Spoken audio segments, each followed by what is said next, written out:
Dumalo si Pangulo Noynoy Aquino sa Police Service Anniversary sa Camp Crame at pagtitiyak niya sa mga pulis, hindi maapektuhan ng desisyon kaugnay sa Disbursement Acceleration Program ang modernisasyon sa Philippine National Police. May ulat on the spot si Mark Salazar. Mark?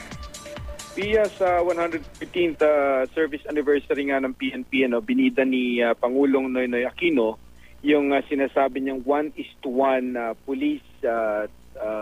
police to pistol ratio na kanila raw na-achieve noong isang taon pa. At sinasabi niya na 98% daw na kumpleto na yung 31,000 na housing units na binibigay nila sa mga pulis at sundalo.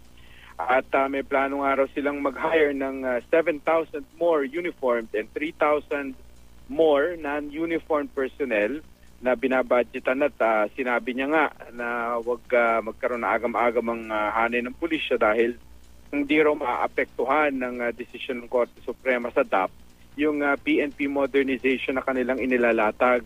For example, in 2015 proposed budget daw, may nilalaan raw silang 2 billion pesos para sa tinatawag na capability building at 100 million pesos para daw magtayo ng karagdagang 18 police stations, karamihan ay sa mga probinsya. Sa parehong okasyon, binigyan din ni Pinoy ng recognition yung ilang PNP units na nagpakita raw ng exemplary performance.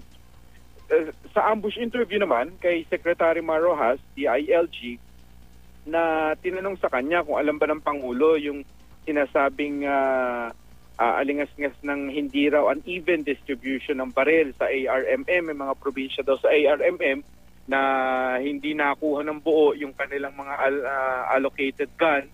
May mga pulis pa rin wala. Taliwas ito doon sa sinasabing 1:1 na gun to police ratio. At sinasabi naman ni Secretary Rojas na ito daw ay minor mistake na maayos dahil nakakasiguro sila na ang nilabas nilang pera para bumili ng 70,000 more guns ay parang tapusin na yung problema sa kakulangan ng baril. Tinanong din siyempre Pia, si Secretary Rojas sa larangan naman ng politika sa Liberal Party, sinasabing pwede ba siya dun sa Binay Mar o Mar Binay o si Binay na sasama sa Liberal Party. Hindi niya ito diretsong sinagot. Kasi sinabi niya lamang yung Liberal Party daw isang napakatanda ng partido na ang polisiya daw ay anti-poverty, ang anti-corruption ang kanilang advocacy at nabubuhay daw sa values. Hindi niya sinabi kung ano yung talagang direktang reaksyon niya doon. Tinanong din siya kung sino ba sa hanay ng Liberal Party ang nagpapalabas ng ganung bali-balita. Mark? Alright, mukhang naputol ng ating linya ng komunikasyon pero maraming salamat sa iyo, Mark Salazar.